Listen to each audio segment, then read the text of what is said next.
မင်္ဂလာပါခင်ဗျာ AOD ကပတ်စဉ်တင်ဆက်နေတဲ့ Editor စကားဝိုင်းအစီအစဉ်ကနေကြိုဆိုလိုက်ပါတယ်ဒီတစ်ပတ်မှာတော့အနံ့ပါဘုံကျဲတိုက်ခိုက်ခံရမှု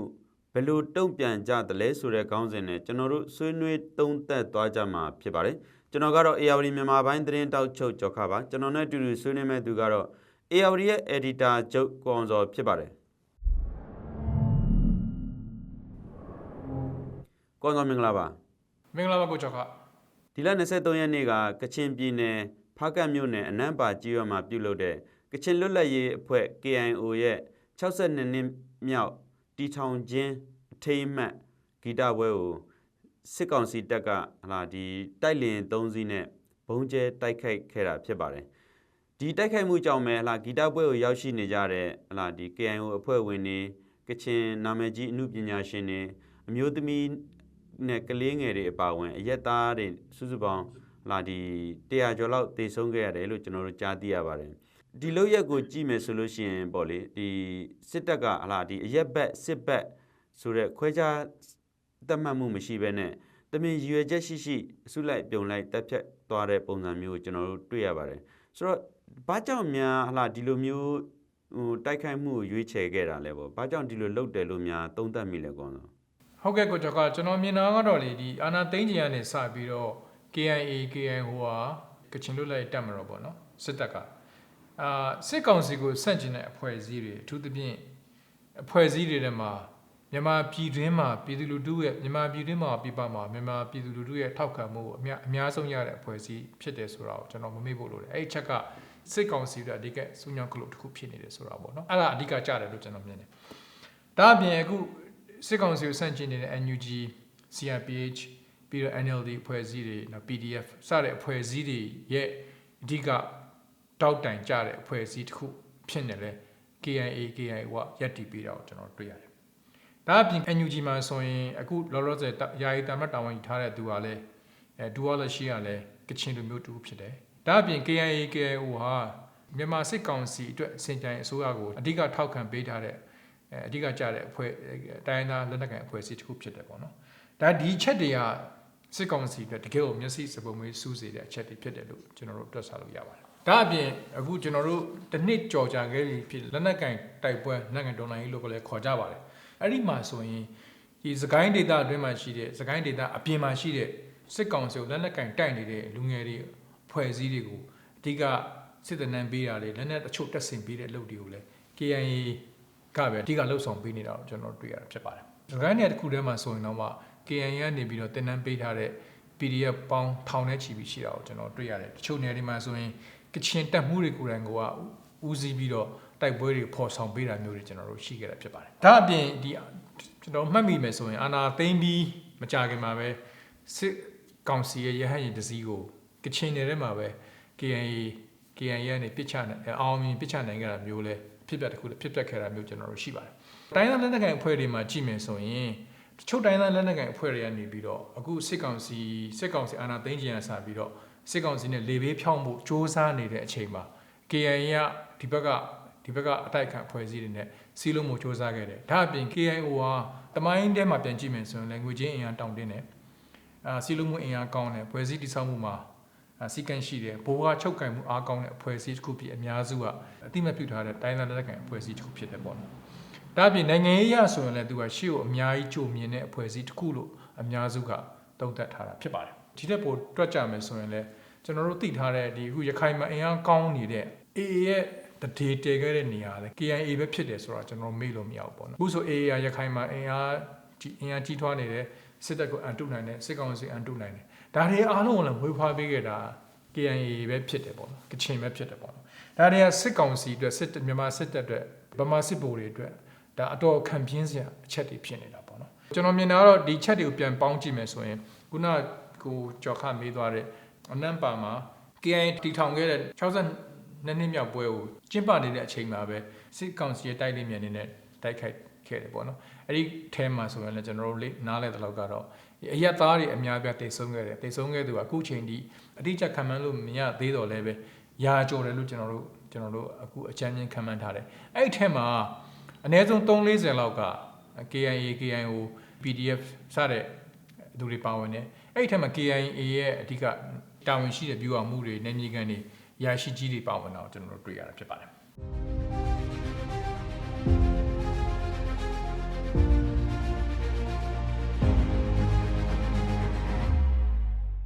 ဒီတိုက်ခိုက်မှုနောက်ပိုင်းမှာတော့ဒီမြန်မာစစ်တပ်ရဲ့လေသံကိုနားထောင်ကြည့်ရတာတော့မြန်မာစစ်တပ်ကဒီတိုက်ပွဲအတွက်သူတဲ့ဆုလက်အများကြီးရခဲ့တယ်အောင်သေးအောင်သားကိုစားတဲ့လေသံမျိုးပေါက်တာကိုကျွန်တော်တို့တွေ့ရတာပေါ့နော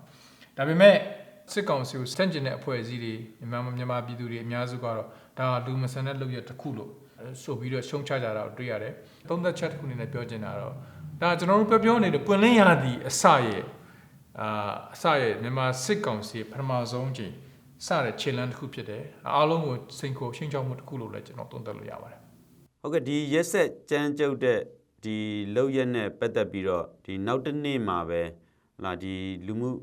ကွန်ရက်တွေပေါ်မှာလာဝေဖန်သုံးသပ်မှုတွေလာတုံ့ပြန်မှုတွေတော်တော်များများကိုကျွန်တော်တွေ့ရပါတယ်ဆိုတော့ဒီထက်မှပေါ့လေဒီမြန်မာပြည်သူပြည်သားတွေရဲ့တုံ့ပြန်မှုတွေနဲ့လာဒီတိုင်းသားလက်နက်ကိုင်အဖွဲ့အစည်းတွေရဲ့တုံ့ပြန်မှုအရင်ဆုံးဆွေးနွေးပြပါအောင်ကောဒီလောက်ရက်ကိုဒီပုံကျဲတဲ့ကိစ္စကိုပြည်သူများစုကစန့်ကျင်ရှုတ်ချကြတယ်ပေါ့နော်ဒါပေမဲ့တခြားညီနောင်ဖွဲ့စည်းတွေဖြစ်တဲ့ KNU တို့ KNPP တို့ CNF တို့ချင်းဖွဲ့ပြောတာပေါ့နော် ABS တို့ဒါအပြင်မြောက်ပိုင်းမှာမိတ်၃ဖွဲ့ပေါ့ TNLA MNDAA TNLA တောင်ဖွဲ့ရယ်နောက်ကိုကန်ဖွဲ့ရယ်နောက် Arakan Army တို့ကျွန်တော်တို့သိထားတဲ့ရခိုင်တပ်မတော်တွေကတော့ဒီကိစ္စနဲ့ပတ်သက်ပြီး KIA ဘက်ကနေပြီးတော့ပြစ်တင်ရှုံချတာကိုကျွန်တော်တွေ့ရတာဖြစ်ပါတယ်အဲ့ဒီမှာဆိုရင်လည်း KIA နဲ့မှာပဲမိုးဖွာလာခဲ့တဲ့ဒီ AA ပေါ့ရဲ့ကောင်းဆောင်ဖြစ်တဲ့ဗိုလ်ချုပ်ထုံးမြတ်နိုင်ဆိုရင်တော့ဖားကန့်ပြည်မှာဖြစ်ပျက်ခဲ့တာဖက်စစ်စစ်တပ်ဆိုပြီးတော့သုံးသွားတာတွေ့ရတယ်ဖက်စစ်စစ်တပ်ကိုတညီတညွတ်ထဲပူပေါင်းအမြင့်ဖြုတ်တုတ်တင်အဆုံးတတ်နိုင်မှုအတုံးနှုံးဆော်လိုက်တာပဲဖြစ်တယ်ဆိုပြီးတော့ပြောတော့တာတွေ့ရဒါပေမဲ့ဟလာဒီချိန်မှာပဲနေပြည်တော်သွားပြီးတော့စစ်ကောင်စီနဲ့ဗိုလ်ချုပ်ကြီးမင်းအောင်လှိုင်စိတ်ကူးရင်နေတဲ့မျက်စပြည့်နေတဲ့အဖွဲ့တွေကတော့ဒီကိစ္စနဲ့ပတ်သက်ပြီးဘာမှမပြောဘဲရင်ကုန်နှုတ်ပိတ်နေတာကိုကျွန်တော်တွေ့ရတယ်ပေါ့ဒါကလည်းစစ်ကောင်စီလိုချင်နေတဲ့အခွင့်အရေးတစ်ခုပဲလို့ကျွန်တော်တို့မြင်ပါတယ်ဟလာကျွန်တော်တို့အများနဲ့တုံ့တက်နေခဲ့တဲ့စိတ်သက်ကြနေတဲ့ဆိုတဲ့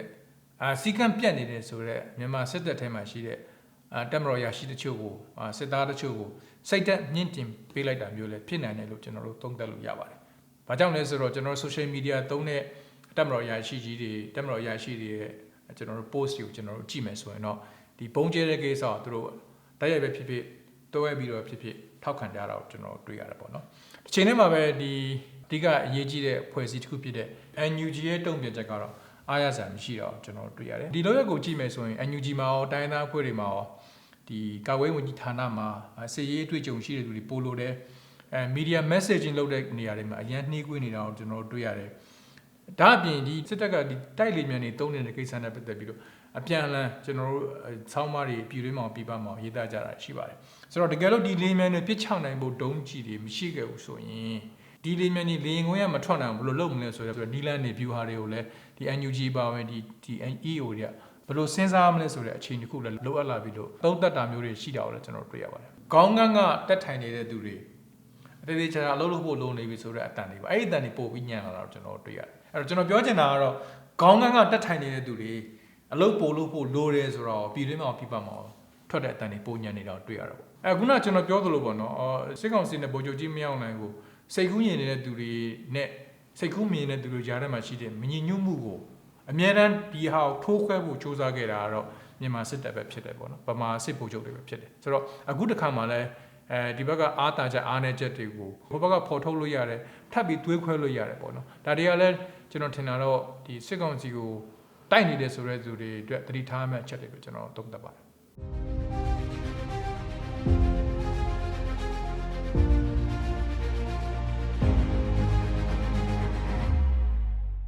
ဟုတ်ကဲ့ပြည်တွင်းမှာတော့အခုလိုသုံးသပ်မှုတွေရှိနေသလိုဟလားနိုင်ငံတကာကလည်းဒီ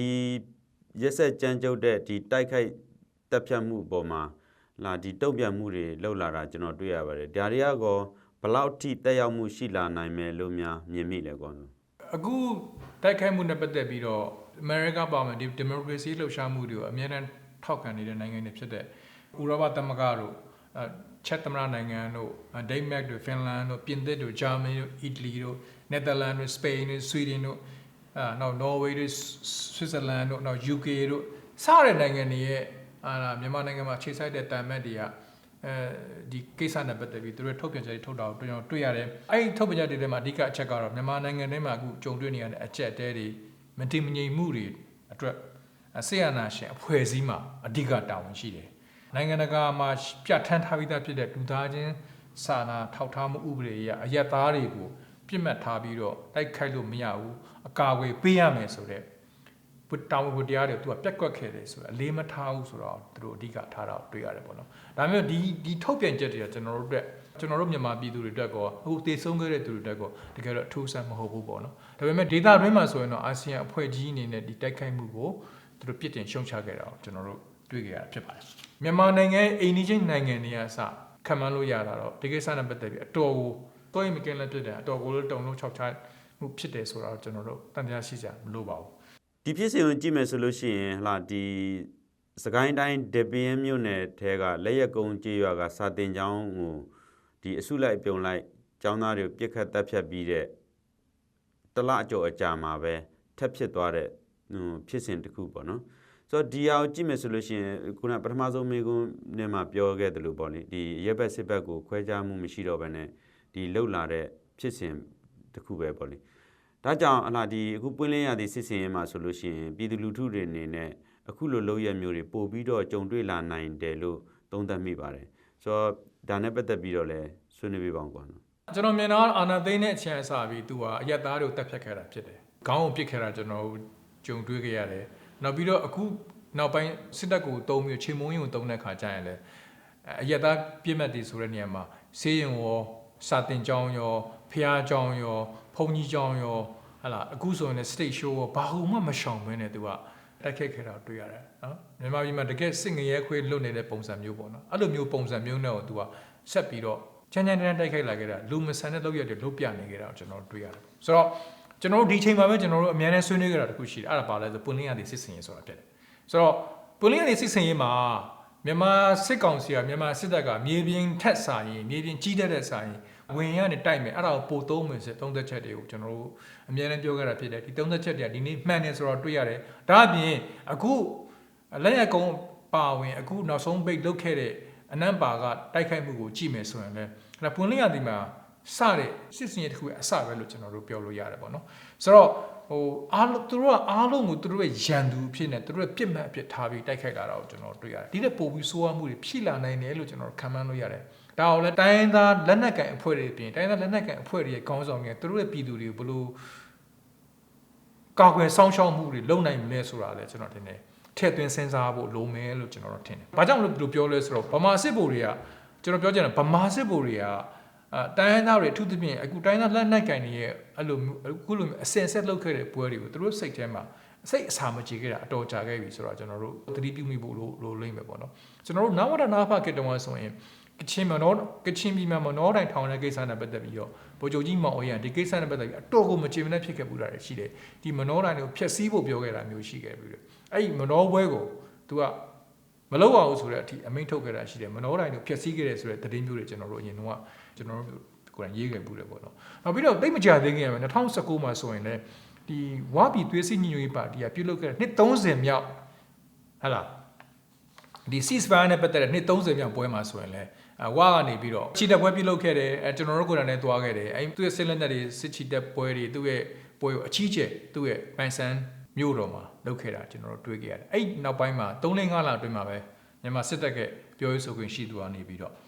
ဝါရဲ့လောက်ရဟာစစ်ပြိုင်အစိုးရတစ်ခုရဲ့လောက်ရမျိုးဖြစ်တယ်သူတို့ကတိုင်းပြည်ရဲ့ငြိမ်းချမ်းရေးမျက်နှာကိုကြည့်ပြီးတော့အတော်ကိုသိခံပြီးနေခဲ့ရတယ်ဆိုတာမျိုးတွေသူတို့ပောက်ကွဲတဲ့ပုံစံမျိုးထွက်ပြောတာမျိုးတွေ့ရတယ်ပေါ့ဘာကိုကြည့်မယ်ဆိုရင်တော့ဗမာစစ်ဗိုလ်ချုပ်တွေကနောက်လုံမဲ့ပွဲတွေကိုလည်းတိုင်းသားလုံမဲ့ပွဲတွေကိုလည်းသူတို့ကတန်ကြီးခံမှာမဟုတ်ဘူးဒီလိုမျိုးပုံစံမျိုးနဲ့သူတို့ခြေမုံမှုရှိတယ်ဆိုတာမျိုးတွေကျွန်တော်တို့ကြိုပြီးတော့ခံမှန်းလို့ရတယ်ပေါ့နော်ဆိုတော့သူတို့မှာတော့အယက်သားပြစ်မှတ်ရဲ့စစ်တပ်ပြစ်မှတ်လို့မထားတော့ဘဲနဲ့ခွဲခြားခြင်းမရှိတော့ဘဲနဲ့အခုပွင့်လင်းရသည်မှာဆက်ပြီးတော့စီဥဖွင့်တိုက်မယ်လို့ကျွန်တော်တို့သုံးသပ်လို့ရပါတယ်ဟုတ်ကဲ့ကိုအောင်စောကျေးဇူးတင်ပါတယ်ကျေးဇူးပါပဲကိုကျော်က